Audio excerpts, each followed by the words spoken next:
Good morning, everyone. Welcome to the Modern Market. This is our daily show from Monday to Friday at 7 a.m. Eastern Time, 12 p.m. GMT, every day of the week, where we discuss all things to do with the modern market. That is the crypto market, the NFT market, and how to make money on the internet.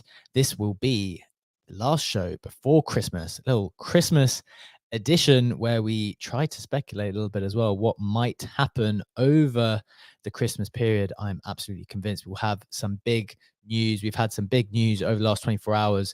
Before we get into it, just a reminder that nothing that we say here is financial advice. This modern market is exceptionally risky. We do not know anything for sure. So please do proceed with caution and exercise your own judgment. I'm your host, B-Check. I'm joined, as always, by my legendary co-host, Legendary. And we're going to get into the show right now. Legendary, how are you doing this Friday, the 22nd of December? GM, everyone. I am doing absolutely fantastic. And that might have something to do with an email that I got at 2 a.m. I haven't been able to sleep for a long while. I was following a very specific Discord last night, which obviously was the Solana Saga Discord, which was going absolutely crazy.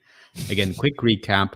Solana Saga sold out very fast. And it seems like they absolutely miscalculated the stock for the EU and UK because at the point when they posted that they had still 5K phones left for the European market has already been sold out. And the way they approached it is basically they didn't say, look, all orders before a specific date, cutoff date, will be fulfilled because after that we were sold out.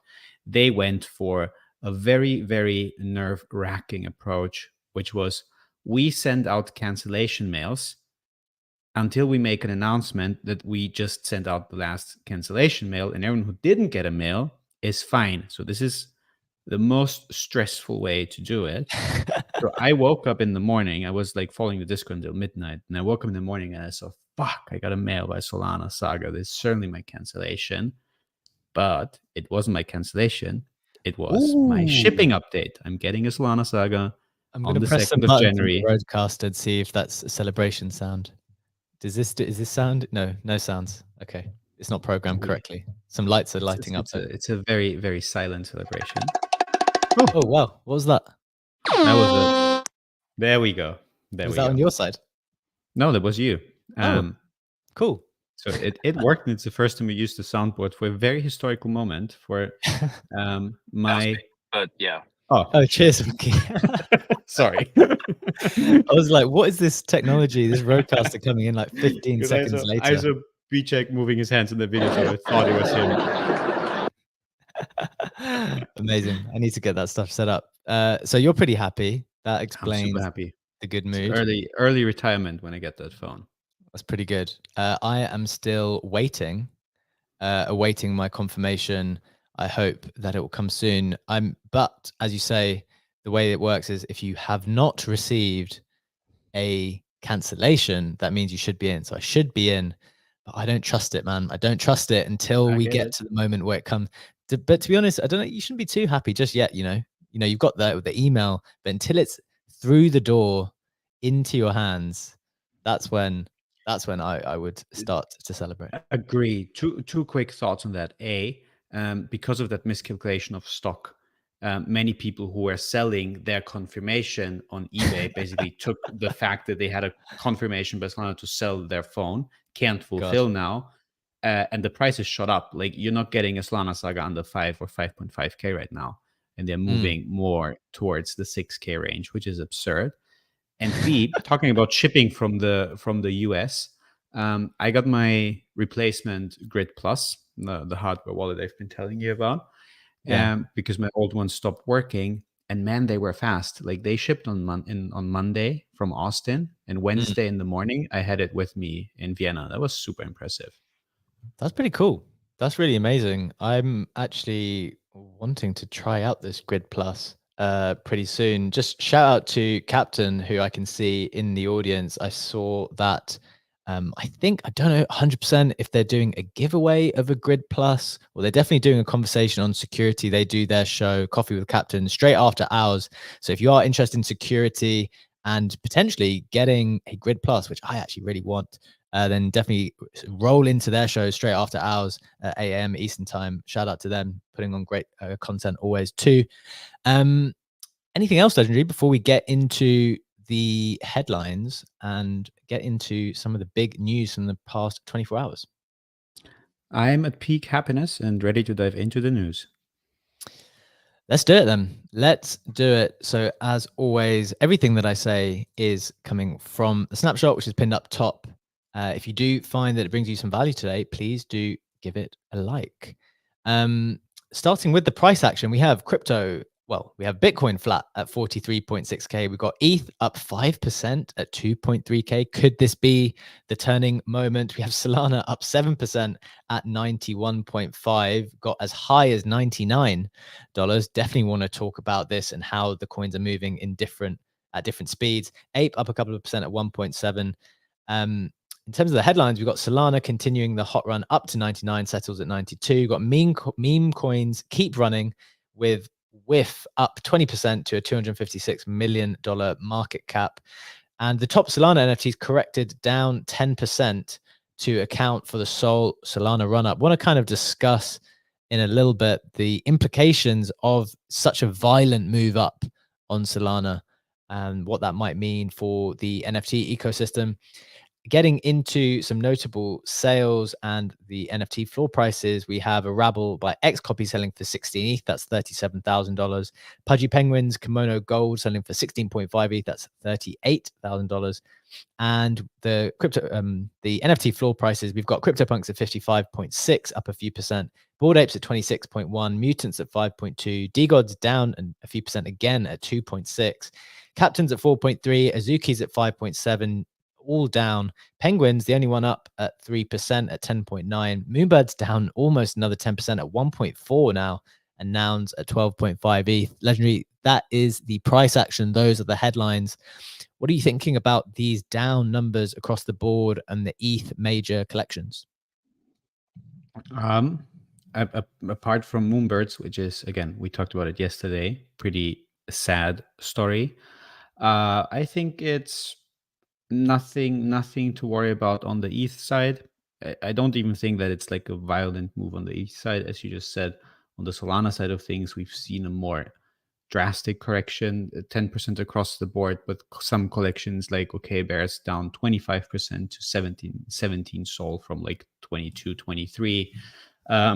But on the flip side of that, as you perfectly said, Solana also had a way more aggressive run up. So you would expect then corrections in the NFT market for people who want to be in the more liquid asset and not in the JPEG to also be a bit stronger.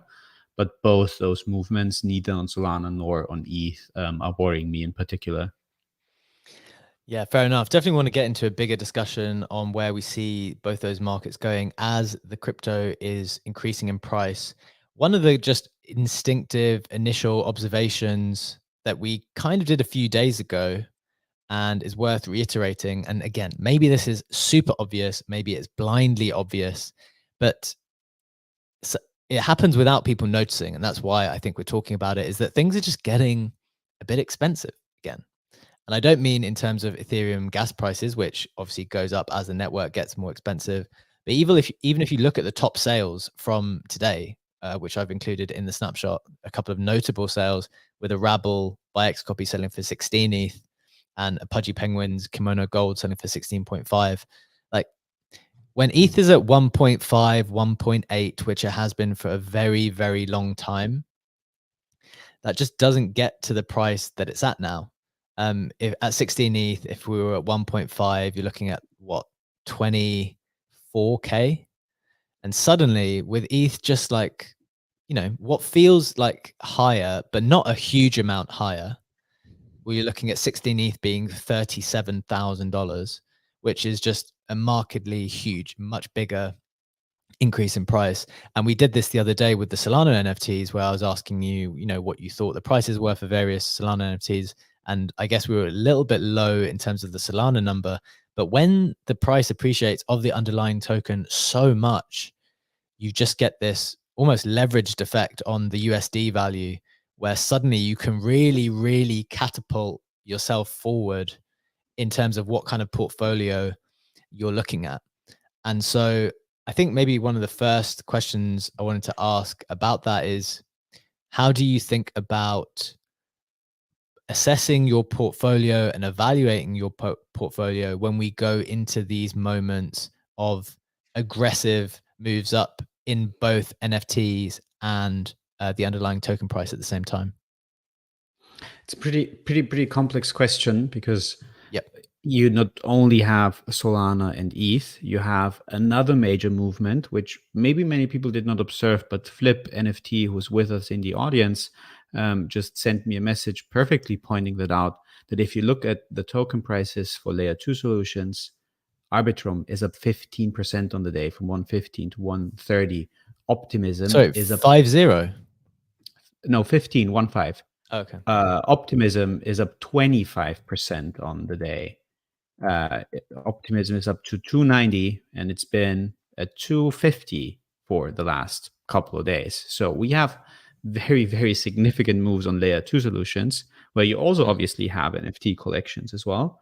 You have your layer 1 things, and then you have your alternative layer 1 things. And having an overall portfolio strategy and having that decision how you allocate between JPEGs, stables, and the native currencies like ETH or Solana is getting super difficult, because I think it's a different position if you hold NFTs on ETH to holding NFTs on Solana in terms of, if in terms of the NFTs that you're holding. For example, if you talk about gaming NFTs, which are on highly um, sought after on ETH at the moment, and you buy yourself a gaming NFT bag, you could say this is like a leveraged long with an additional risk factor um, on ETH. You don't Yeah. have necessarily that same gaming trend dominating Solana. I know there's gaming projects being built out on Solana. I know there's also gaming projects that have started to build from the last bull cycles, things like Star Atlas. We're still working and building, but it's a difference in that respect. I also think that because Solana is more volatile, because Solana is obviously a way smaller cryptocurrency when it comes to the TVL, that the moves out of JPEGs and into Sol when the currency rips are way more aggressive than in ETH. And I think what we've started to see with ETH over the last couple of weeks is something that we haven't seen before, because typically when ETH was running up, volume used to flow out of JPEGs, but that was at a time in the last cycle when there was way much money in the NFT market. And nowadays, you already have an established set of collectors, of holders, especially for older collections, and way Mm. less market activity in terms of daily volumes. I mean, yes, they've been increasing, but they're still a far distant cry from what they've been in the last cycle. So it doesn't take that much money in ETH, considering the size of ETH. It's still, in absolute figures, it is a lot of money, but in relative figures, it's not a lot of money that it takes to move both, to move when the ETH price is moving up, to also keep the NFT prices moving up. So for those reasons, I'm more comfortable with holding my NFT bags on ETH when ETH goes up, especially as a lot of them are in gaming, where I'm in that expectation of getting token airdrops from the games, but Yeah. also some of the art collections that I hold.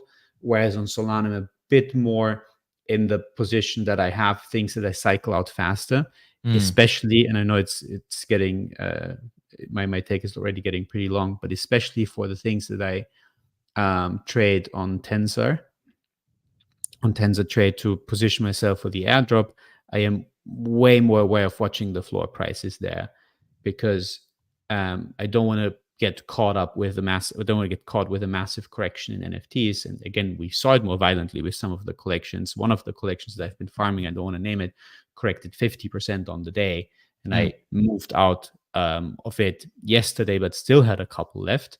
So I think you have to be aware that the volatility on Solana is higher, not only for the currency, but also for the JPEGs is the main takeaway, in my opinion. Interesting. Interesting. So I think there's a couple of key takeaways there. One is that I think your position on ETH then is something like, and I'd love to hear, I can see two hands raised. We've got Funky's hands raised and Jack as well. Would also love to hear from Shripto, who is a very prominent collector. Would love to hear his thoughts on how comfortable he is holding the various assets as at the same time as these assets are moving up at the underlying tokens. But the two key takeaways I think were, one, ETH might be more comfortable for you because you think that there's a pre-established market where there are maybe potentially less sellers, and therefore it doesn't matter as much the volatile nature of ETH because that market is maybe slightly more established, and on Solana less so, therefore just being aware of it a little bit more. Interesting thoughts. Want to go straight to Funky to hear his thoughts on that, then Jack, and then hopefully Shripto will be able to come in on that too. Funky. GM fam. Yeah, this is really interesting that you say that because, yeah, can you not hear me? Yep, we can hear you. It's all good. Me check? Yeah, we can hear you. Oh, okay. So no, I was just gonna say one of the things I noticed was that volatility in the price of NFTs on Solana, and I hadn't really ever seen that happen before. Where as the token price really shoots up very strong, how quickly the floors on some of the NFT projects will collapse. So that was really interesting and very insightful. And I really had one question for Legendary. Does this mean you're going to go back to minting your meals in ETH instead of Solana? I will start to price them in Arbitrum and Optimism because this is now a very, very volatile playing field. It makes it impossible for people to track how much I'm actually spending on food. And I actually don't want to know how much I'm spending on food. So I think this is the safer option now. Makes sense. That sounds appropriate. Whatever makes it seem like you're spending less, I suspect that might be a good way to go about it. Jack, what are your thoughts on this discussion of what happens to the NFTs when the underlying tokens are going up at the same time? Yeah, I think it's really interesting. I think on a longer term horizon, that's the unknown right now. We did see it a little bit in the last run for Sol, which was like a 10% pump that the NFTs, underlying NFTs did drop, but then they had almost an immediate run after the fact. But there was some news around that as well. I think for me, the way I'm looking at it is I'm trying to look at ETH and what happened in their last run, which is a little bit more difficult because ETH was already fairly stable at the value that it was when NFTs really, really pumped. But in my mind, or maybe this is just mass cope because I haven't sold any of my Sol NFTs in the last run up, is that look, these things absolutely rocketed once ETH stabilized at the values that they were at. And when you compare the two, the NFTs on Sol, if Sol is going to be the thing that runs this bull cycle, if it's going to be the blockchain the way that ETH was in the last one, to me, we just haven't even begun to see that yet, and I'm just not interested in trying to jump in and out of trades because I'm just not very good at it. So my overall sense is that the projects on Sol, if Sol continues the narrative, and I think they've got a couple of really strong narratives at this point that will bring normies in, from the phone and seeing the success there, from like the meme coins and seeing the success on that side, and generational wealth.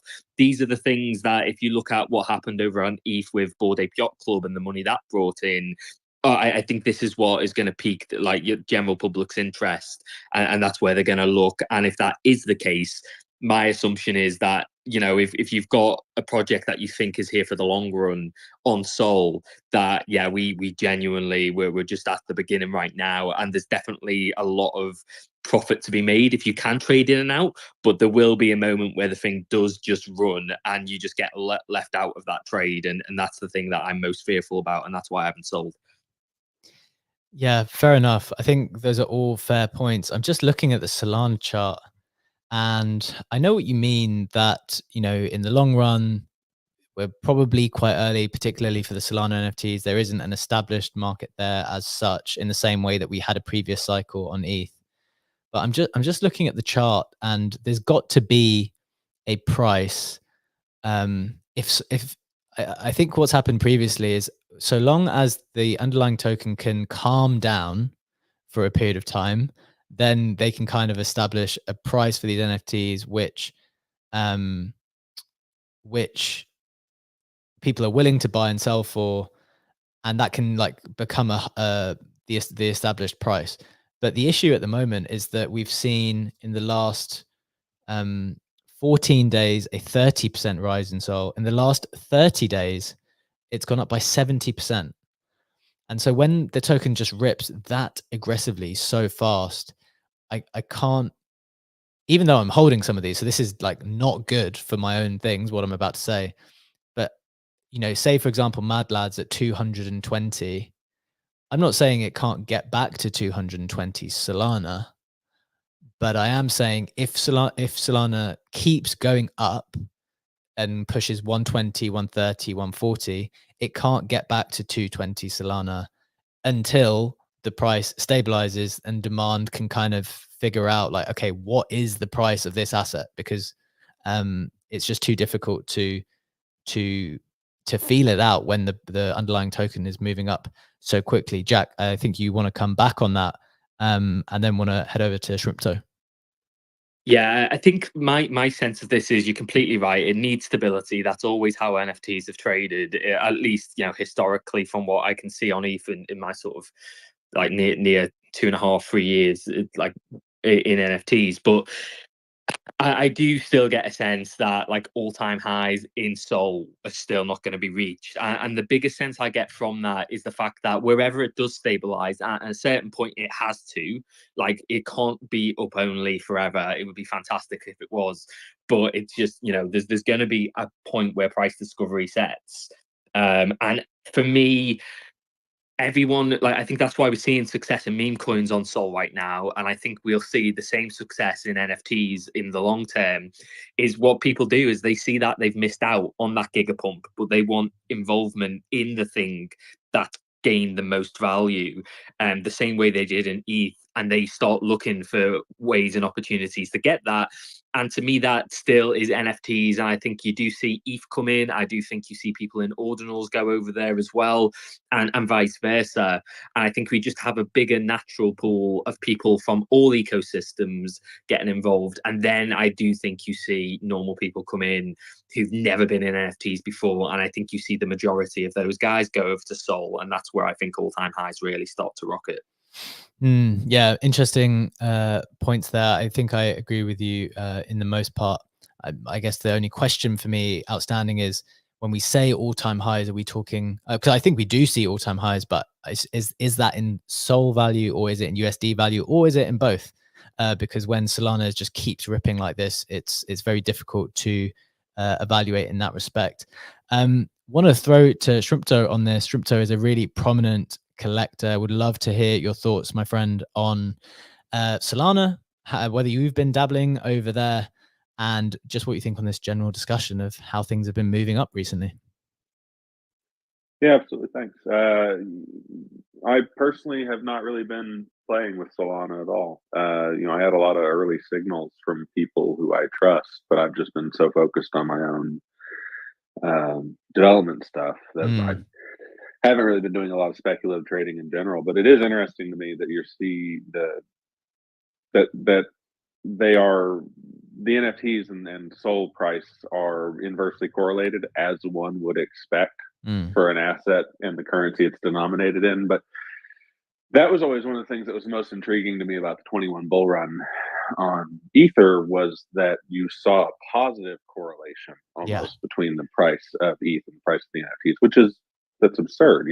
They're being a thing should never have a positive correlation with the currency it's being denominated in. But I really struggled with it during the run, and then afterwards, kind of in hindsight, I was like, oh no, they were right. That there were some voices early on that were saying, to view NFTs as a leveraged bet on Ether, and they were right. But it's kind of a bimodality that relationship exists during a bull run, and then during the bear, ETH and NFTs went back to behaving like you would expect them to, kind of naively. And so that we're seeing a positive correlation over on Sol between the price of the NFTs and the price of the underlying token makes me question the durability of these pumps. Mm. But we'll see. I could be completely wrong about that. But Yeah. and I do think that Sol's going to have a great run. I just think like locally, I wouldn't be shocked if these were tops. I also wouldn't be shocked if they weren't. Very nice hedge there. I know exactly what you mean. And I think the only additional thing I would add to that, which has kind of helped me with the same thing that you mentioned that you were like trying to work out in the previous market on reflection, is that one of the things that I think, which I believe to be true, is that these assets basically become more desirable the more expensive they are, and less desirable the less expensive they are. So when the way that kind of manifests is as the token goes up in value, and then the NFT is still that same value in Solana, for example, people somehow for some reason want it more, and that's that kind of leverage aspect which just kicks all of these things into much higher USD valuations ultimately in the end. So that was, I think you explained it really well about them kind of being a leveraged bet, and then I think that final explanation kind of just ties those two ideas together for me. Legendary, what's your thoughts on just this discussion so far and where we've gone with it? Look, that makes a lot of sense. It's not something that's specific to the nature of NFTs. It's something from traditional macroeconomics. In macroeconomics, you call that a Veblen good, which is a good where its demand increases as prices increase, and that's your typical luxury good. Look at a Rolls Royce, look at G-Wagons, who were sold out for quite a while and went up in price as well. So that's something we already know from traditional economic models, and we just see it mirrored and maybe a bit more extreme in the NFT markets as well. But it does make a lot of sense. Yeah. Absolutely. Very, very interesting discussion there. Maybe let's move on then, Legendary, to something which I think you wanted to talk about, which is something to do with the ETF. And I'm going to let you absolutely. set that up and take that in the direction you want to. Yeah, there's been a couple of reportings yesterday that the SEC has done something that's, at least when it comes to that ETF approval process, that's unprecedented, which is they held a joint conference call with all the applicants for the ETF, which the market kind of saw as a very, very positive signal. And from what we've seen reported across various media outlets, the SEC basically reinforced once more the point for all the applicants to remove in-kind redemptions. It's something we talked about when BlackRock did refile their amended version of the ETF. Just a quick recap on that. If you have an ETF for Bitcoin, there's two ways how redemption could work. You could basically say, here's my ETF share. I want Bitcoins in the value of my ETF shares, which would be an in-kind redemption.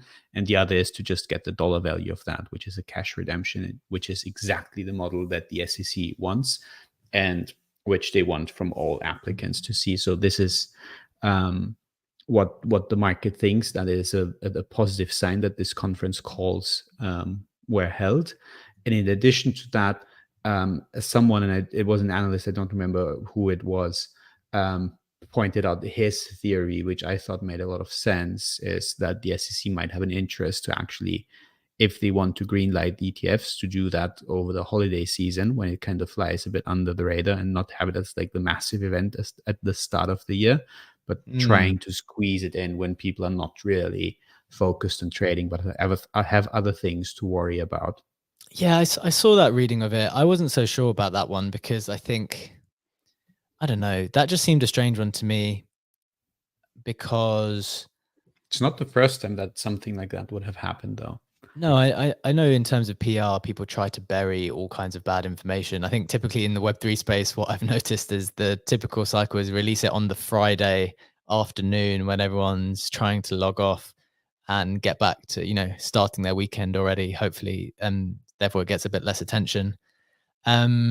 But yeah, I wasn't so sure about that. But my question was, what do you think is the significance of that? Do you think there is any significance to it? Do you think it's more just a rumor at the moment? Where are you standing on that at the moment? Of the conference call or the theory to greenlighting during the holiday season specifically? Well, both. The conference call is definitely not a rumor, and it's definitely a positive sign. On the holiday greenlighting, couldn't be purely speculation. Again, SEC has made important announcements in holiday seasons historically before. Wouldn't be the first time. That's just pure speculation. What I am like really curious about, since we already entered my favorite, or one of my favorite topics, which is macroeconomics, is we talked about rate cuts that we potentially could see, and we also talked about how historically rate cuts never really managed to stop a recession from happening. On the one hand, if we're looking at the market this year, we've seen if we're staying in the US, we've seen the S&P 500 running up, what is it, 23% year to date? So like a very, very strong year for stocks, many stocks near or at all-time high. So you have a situation where even with rate cuts, US could move into a recession, which again, historically has been the case in cycles like that. But then you also have a situation where suddenly the Bitcoin narrative could become the strongest ever with the ETF approval, the narrative of being an inflation hedge, being a hedge in times of uncertainty. So if both those things were to play out, assuming US would move into a recession over the next quarters, assuming that the ETFs get green lighted, it will be very interesting to follow how this will impact our little asset bubble, the cryptocurrency market cap in total, because you would assume on the one hand that stocks and everything would start to correct, especially after like a strong run up, but then you would have a way more accessible way to invest into Bitcoin. But Bitcoin obviously has also had a strong correlation with movements in the stock market and with macro conditions. So that is an interesting interplay that we didn't really see before in that way. What did you think of I mean, thanks. That's super interesting, very insightful thoughts. The key question I had was to do with a comparison that some other people brought up on the timeline during the last week. I remember when we try to evaluate assets, or at least when I do, when comparing NFT collections, it's always a comparison, like trying to find the right comparison to determine value. Because on some level, loads of this stuff could be potentially worthless, but they're not. And so to determine value, it always appears to be relative, like versus another collection. But on a bigger scale, you can do the exact same thing. And so I wonder whether the fact that the stock market is hitting all-time highs as we speak, and that is against a time where crypto is still 50% off all-time highs. What do you make of that particular comparison, and where we sit as a consequence, or what are the implications of that? Like, do you think that's just a gap that has to get filled, or what are your thoughts? Yeah, that's a very good question, because if you look at ETH price in November of last year or December of last year, was pretty much the same. Like ETH is up, I don't know, 100, 150 bucks. Solana is obviously up more. Solana, I think, doubled up from November to this year, if you factor out the massive dump that we've seen with the FTX situation. But with stock prices at an all-time high and ETH 50% away from an all-time high, you would have both effects, in my opinion. If stock prices correct from an all-time high, cryptocurrencies as the most risky assets would certainly correct as well, on the one hand. But on the other hand, you would now still have that ETF narrative that could play out very, very strongly. It didn't play out strongly in Europe, where we already have those ETFs, right? And that's something that JP Morgan also pointed out, that it might be a bit of a lukewarm reaction from the US market. But I don't think that this is going to be the case. I think that the US market is way more interested in the ETFs, also from an institutional side, compared to the European market. The question they cannot answer is which effect will be stronger. Like that would be purely guesswork and speculation. But it's a very good question, though. Yes. Okay, I had a follow-up question to do with, I think I wanted to throw it to, well, Funky's got his hand raised, was going to throw to him as our chief US correspondent to hear from his side of things, and would love to hear from Shrimpto as well to try to determine the extent to which that comparison between stocks and crypto is a useful comparison to make. But Funky first.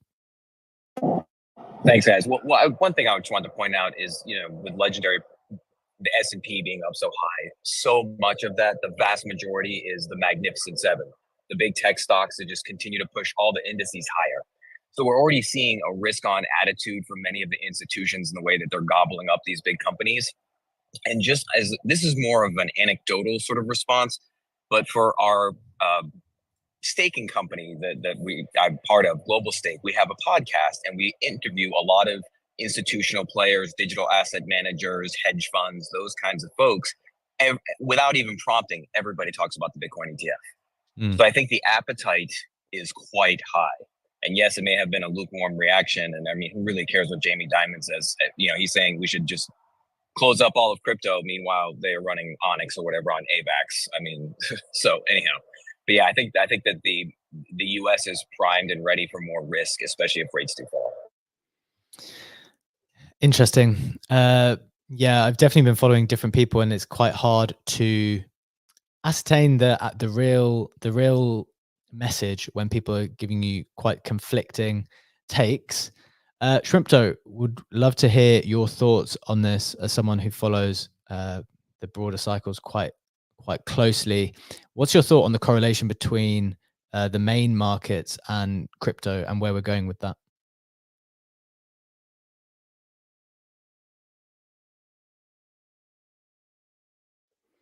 Okay, Shrimpto is not available at the moment. Sorry, hey, how about now? Sorry, yeah, we got you. You're on mute. Okay. I was just going to say, I don't think it's necessarily about crypto and its correlation to any specific asset or asset class, but rather just kind of like, if you take a step back from any asset, it trades with other stuff with similar perceived risk. It does across markets and asset classes and across time period. And, this is perceived as being the riskiest asset class. And, as Funky was just saying, we're coming into kind of a new amount of appetite for risk that we haven't seen in a minute here. And so, it doesn't really matter what risk asset you're in going into a market like this, you're probably going to do okay. And by way of saying, it's not so much that we're going to correlate with any specific group of stocks or traditional assets, but just high risk plays like this are gonna trade together. And to speak to what TradFi people are talking about, I also like all they want to talk about is the Bitcoin ETF and Sol. And even before the run, that was one reason I kind of kicked myself for not buying some Sol was I was having a lot of TradFi people approach me and go, "Hey, what's going on with Sol?" when it was at like $20. Interesting. What do you think from your conversations with them was the impulse for those questions about Sol, especially given that it had been absolutely decimated and kind of kicked while it was down all that time? I don't think it was necessarily any one particular catalyst, but these guys are all to one degree or another momentum traders. And, when Sol was at $20, that was off of an $8 low. So it was tremendously up and perceived as having a lot of momentum. And during the previous bull, these very same guys were coming to me when Sol was at 250 and going, "Hey, should I put millions of dollars into Sol?" And I go, no, chill out, calm down. Well, so this thing they wanted to buy at 250 was available for 8. They missed it at 8. They're kicking themselves. It's up 150%. And so that is when it starts, setting off their alarm bells. And so, it was around $20 to $30 that I had a lot of the TradFi guys kind of show back up out of the woodwork to ask me about Sol. Interesting. And I still see that interest in TradFi very much mirroring your sentiment. Talk to a very, very significant fund manager in both Germany and Austria, and they actually have a bit of, not the fund, but the managers have a bit of exposure into cryptocurrencies. And I think they wanted to go for the Eigenlayer restaking, which was this Monday. And they called me real quick to check if they understood everything correctly about the restaking. I was like, yeah, that's the way how you do it. Then they called me, was like, what is this shit? Gas fees are so high again in ETH. I'm just going to wait for BTC ETF and buy the ETF and buy Sol in the meantime, because the trading on Sol is way more fun. I mean, they still ended up doing the restaking, but that they had Sol on the radar was quite surprising to me, to be honest. Yeah, super interesting. This kind of feeds us back into that reflection that we had yesterday, Legendary, where this is the first time where we have significant, respectable volume on the three major chains. Like, I think before, and by that I mean like interesting economic activity. I know we spoke about Tron and how it has a huge TVL and it's very useful to a lot of people. But in terms of DeFi, in terms of applications, in terms of culture being built out on top of these chains, there's just so much more going on every single one now. And so they all have a distinct value prop for the price to go up, I think. And I do think that some of the animosity between some of the chains is a little bit short-sighted, because ultimately, in the same way that there are cities with different financial centers around the world, there can be different chains that service different types of people and all capture a big amount of economic activity as that economic activity comes on chain over time. I wanted to, Shrimpto mentioned like the kind of cycle we're going in, and how maybe that it doesn't really matter what you're in now, you just kind of need to be in, and then the cycle will take you upwards. I wanted to share a couple of these graphs, Legendary, which I think are pretty funny. And we're going to have to try to, this live on the YouTube channel. If you're watching, I might take a little screenshot and put it in the comments as well for people to see. But basically, there's two graphs going on here. One is, how would you describe this? It's like a bar chart. No, it's not a bar chart at all. It's like a roller coaster, and the first bump in the roller coaster, the first ascent up, and then the thing down is like super steep, and then the next cycles, the next loops of the roller coaster keep getting smaller and smaller. And so that's why one particular trader tweeted that I'm out of the Solana degenning. I don't think it's going to be the same. And there's this little picture of the bonk meme on the big like loop, and then the dog with hat meme is the next one, and then there's the pop cat one, which is the next one. And so the thesis being, look, we had the big loop. Every loop now is going to be a little bit lower as we move forward. But then Ansem retweeted, who is obviously the person who people are following most for their Solana calls at the moment, retweeted, quote tweeted that tweet with a different type of roller coaster, with the first loop being the smallest one and the next 5 loops just getting bigger and bigger and bigger until it just goes completely vertical. Legendary, I don't know what people must be thinking listening to this roller coaster analogy. I hope it makes sense. If it you can't see it on YouTube, I'm going to put it in the comments once Legendary starts talking. But what do you think of this kind of analogy at the moment, especially with all of these Solana meme coins popping off in a really wild way? Which roller coaster do you think we're on? So the question is, or just for a bit of extra clarity, we see two kind of roller coasters: one where the loops get bigger and bigger, and one where they get smaller and smaller. And the question is, are we in an upwards moving loop roller coaster chart, or in a downwards moving one? Yeah, and just one like a more nuanced clarification on that is there a distinction for the meme coins? So like, Yes. so because the initial one shared with the declining loops was to do with, look, the meme coins specifically. So what do you think about those kind of two ideas? I think the answer is both, and I'm going to explain in what way that I mean it. I think if you look at an on-chain level on Solana, you had like the big loop, the bonk loop, and now you see smaller derivatives following that. But I think if you abstract away from a single chain and you look at it from the perspective that, we had the meme season on BSC in the last cycle, we had meme season on ETH. Now we see meme coins moving into Solana with a traction that they didn't have before. We see meme coins emerging on Polygon with Gondads and all the others. We've seen NOLA on Arbitrum. So now you basically copy the narrative that we already played out in the last cycles and put it on the chains that are now trending. And there, I would rather think that we are like in an increasing loop momentum, if you want to put it like that. Interesting. Okay, so you think we're on an increasing loop, even for the meme coins then? Cross-chain, yeah, not on a specific chain. On a specific chain, I think it's going like rather down.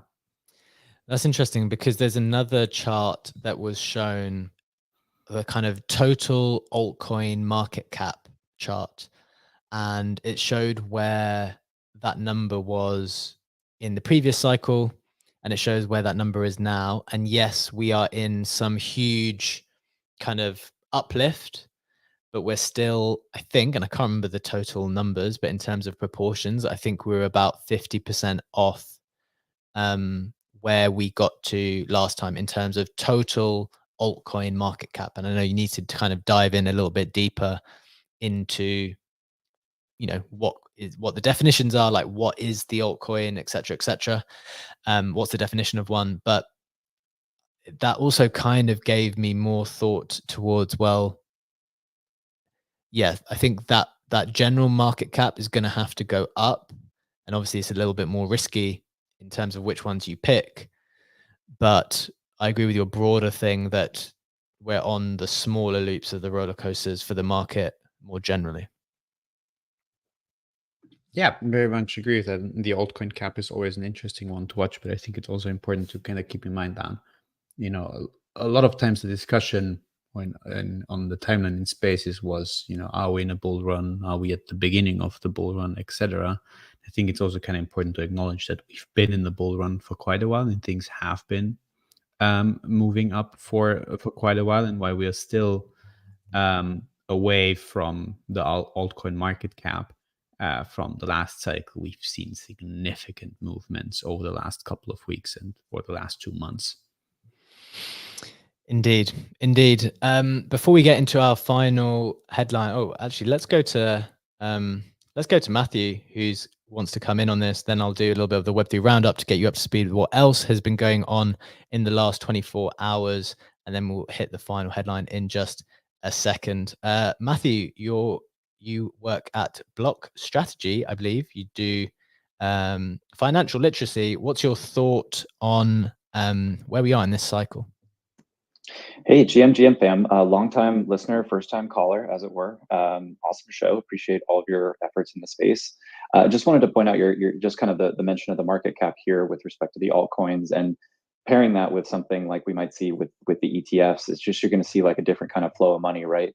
There's a lot of interesting space right now where we're looking at these interest rates coming down, and the lower interest rates, especially in the United States, is going to foster a much more risky ecosystem. Like freer money is going to make people a little bit more loose with their wallets. And I think a lot of this ETF from institutional investors is going to allow a lot of people to take profits in some of the larger cap coins. And then you're going to see some more of that flow into the alts as we would typically see in these kind of cycles. So just something to keep in mind, like as this all plays out in the next 2 or 3 quarters, I think you're going to see a lot more trends in that direction as well. So just great points there. One quick follow-up for me, Matthew. Thank you for that. I think that was very helpful, insightful. Which way round do you think these things go for the people who are less familiar? Do you think the majors lead the altcoin pumps, or do you think the altcoin pumps will then get rotated back into the majors, or is it like a little bit of a fluid process where they just keep feeding into each other? It reminds me of like many of us are going to go to holiday parties in the coming week, right? Where you get a lot of people showing up. You get some people are going to go to the food first, and some people are going to go to the drinks first. And I don't know which one is which in terms of which one is a market cap or which one is like a alt versus a major. But I'm kind of using an analogy here that in this, you have the interest rates going down, you have more money coming into the system. That means the party is getting turned on, the party is getting started up. And when that happens, you're just going to see a ton of liquidity move back and forth between them. So I think that's gonna increase a lot of the volatility. This is a lot of the reasons we're in this space, right? It's because of that volatility. But money is just going to move back and forth within the ecosystem. And what's really important is that now that the important thing is it's now in the ecosystem. Before it was sitting on the sidelines, before it's sitting in institutions or other aspects. And right now you're just going to see a flood of money into this, whether it's alts or majors. I think it's just going to see a lot of churn in both ecosystems. Absolutely. Well, I like that kind of takeaway message that in essence, if you can't figure out which way round it is, just know that the party has started. That at a minimum, like that thought, interesting framework to look at it. Let's get into the Web3 roundup to get you up to speed with what else has been going on from around the space. As always, this is in the snapshot, which is pinned up top. If you find it brings you some value today, please do give it a like. A few things from around the space. Gary Gensler gets community noted on non-compliance in crypto video. We always like to see that just because we enjoy Gensler getting dunked on. Next, Moonbird's founder Kevin Rose announces a hiatus from Twitter on January the 1st onwards, as expected. That was not received very well. Number 3, Solana Mobile announces that the cancellation of Saga phone orders are complete. So if you have not received a cancellation email yet, you should be receiving your Solana phone, which I believe is now between $5,000 to $6,000, which is a very nice thing to receive over Christmas. Next, Argentina Minister of Foreign Affairs has said that they will ratify and confirm that contracts can be agreed in Bitcoin. That is an interesting move.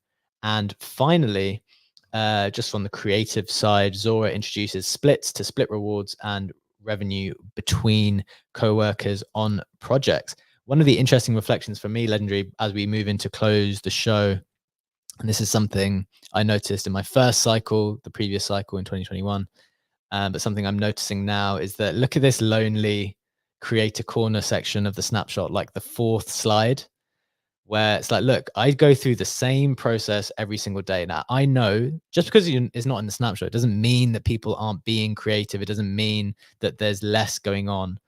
But I have noticed a distinct drop-off in creator side news. I try to cover as much as I can. I definitely I'm not able to cover all of it.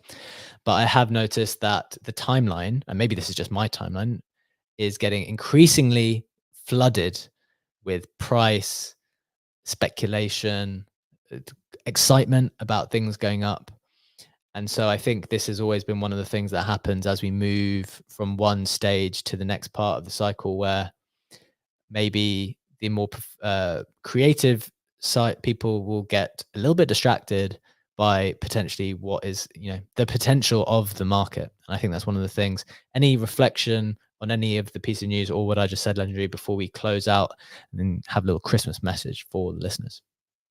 Yeah, it kind of feels like the creator corner is a bear market slide, and the bull market is like the meme corner with all the meme action that's going on.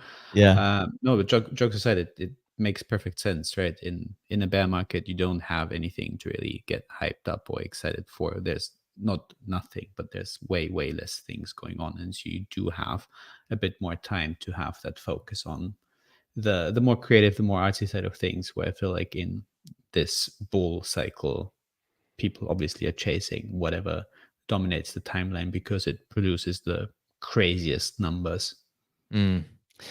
Absolutely. Bear market for creators at the moment because everyone wants to be trading all of the exciting stuff for the moment, at least. But shout out to all the people who will still keep going at it during the bull market. And just a quick shout out to all of the listeners who have been with us so far this year. I can't remember how many months we've gone. We've gone 7 to 8 months now doing this every single day. We really appreciate all of you. We hope you all have a wonderful Christmas, a really good new year with all of your friends and family. And we hope that your coins are good to you. Those digital assets, which you covered so highly, go up to the price. If you ordered a Solana phone, I really hope it arrives for you. and we may have a couple of nice announcements coming up in the next couple of days regarding some of the next steps for Modern Market, and I hope that some of you could be included in that. In the meantime, we will be back probably on Wednesday next week, which I believe is the 27th. So we'll take a couple of days for Christmas, but I'm open to doing an emergency show on Tuesday if anything crazy happens. So keep that in your calendar as a maybe. If something pops off, I'm going to get online and do the show on the 26th, but we will be off on the 25th. Guys, have a wonderful Christmas and a happy new year. We will see you on next week. Take care. Have a good one. Bye-bye.